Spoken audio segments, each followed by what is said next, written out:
пратениците носат закони, кои закони креираат дупки за да можат овие големи загадувачи фабрики да не загадуваат, нема проблем.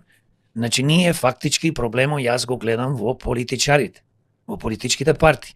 Ако владеачките политички партии кои што владеат 35 години, истите владеат и ден денес, сакат и да го намалат загадувањето и помалце да дишиме отровен воздух, поточно да не дишиме отровен воздух, тие тоа може да го направат со закони. Значи не може една фабрика како Титанусија или некоја друга фабрика да користи за загревање, пример ѓубре, кој што наводно било преработено низ Европа и ние го увезуваме и ни го даваат за без пари.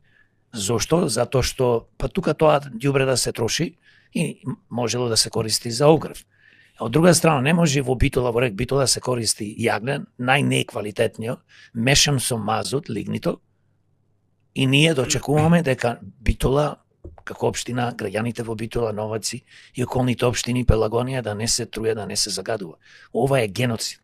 Ова е нешто што Менгеле го правеше во Втората светска војна, во концентрационите логори против евреите и сите други, кои што беа таму затворени. Ова е слично нешто. Ова е убиство на нашите деца, убиство на нас.